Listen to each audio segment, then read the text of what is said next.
Hi, you meddling kids! I have a new Mystery Science Theater review. Now I'm going through the single disc episodes that was released through Rhino. Now, Rhino, of course, had the license first, and initially when they had it, we were still doing this thing called videotape, and they were releasing them every so often on video. And then, of course, when DVD was obviously starting to take over, they started to move towards the sets.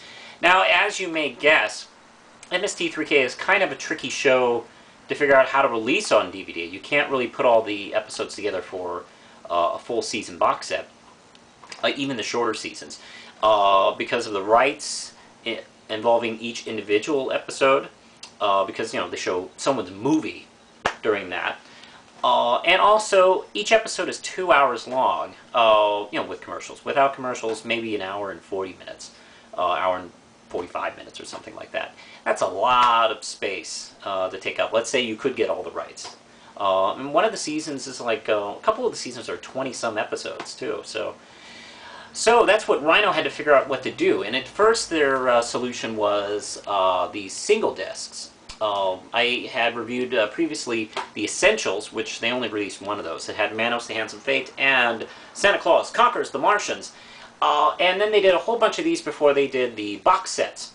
And they kind of figured out the box set thing. They narrowed it down to 4 per box set, which Shout Factory now does. And this one is, I'm not sure if I'm doing any of these in order. I can't remember which order these all came out. So I'm just doing the ones I want to talk about. This is the Wild, Wild World of Batwoman. And I think it just says the Wild World of Batwoman, but I think there was 2 wilds in the title, right?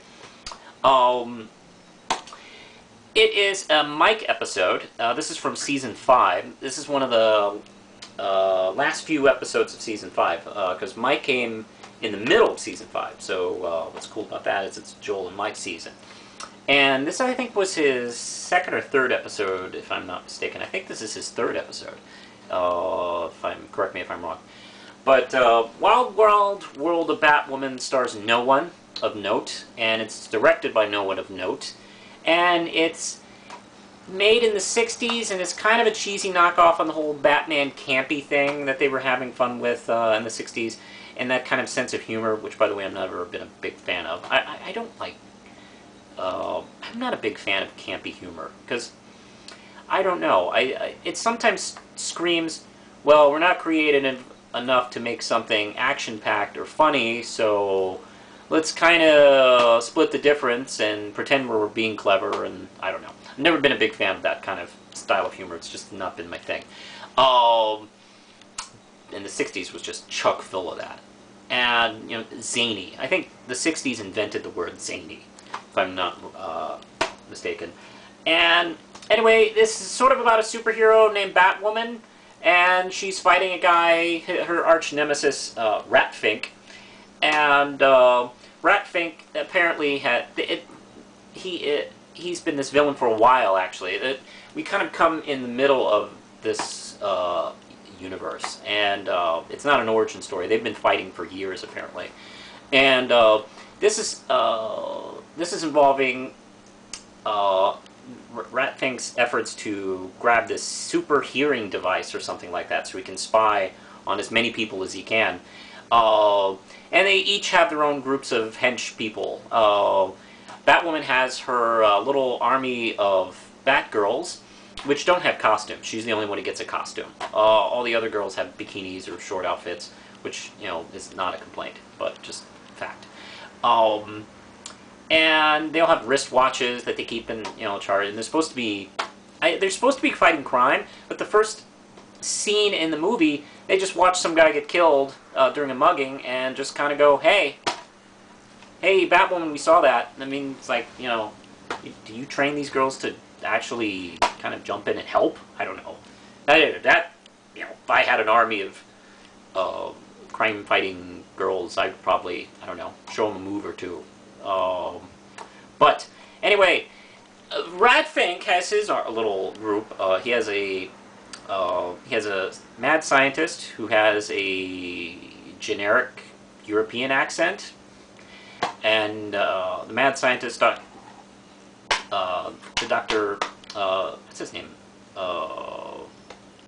Octavius or something? No, or some fucking foreign-y name. Let's see, does it say here? No, it doesn't. It doesn't really matter.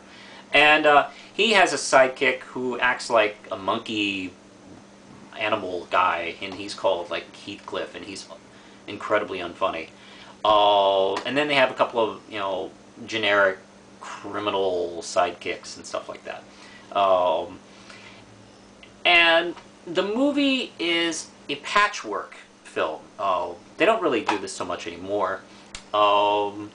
Where they take footage from other films and edit it in to be their movie. And they actually take a clip of a Universal International film called The Mole People for a brief snippet. Like, for some reason, they need like an underground lair with monsters during one little sequence. And then they kind of move on. I mean, that's the thing. It had nothing to do with the plot. And what's also interesting is they chose... It took me a few viewings to realize what they were doing. There was a few scenes where... like the mugging, actually, I mentioned in the first scene. That's from another film. There's another scene of a security guard walking through a building. That's from another film. And some scenes of even the villain, Ratfink, walking around is from another film.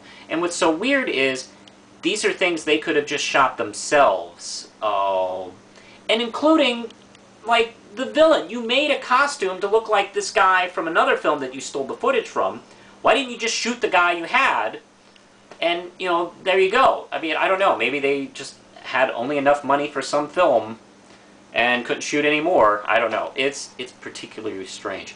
By the way, from what I understand, DC Comics sued the producers of this film when it originally came out because they had a Batwoman character.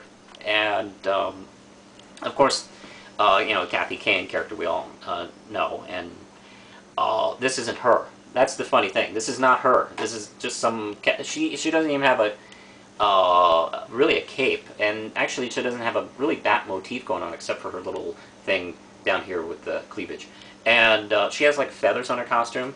Lindsay actually did a cosplay of her one Halloween, which was fun. And while she was researching that, she discovered she actually made her own costume for the film.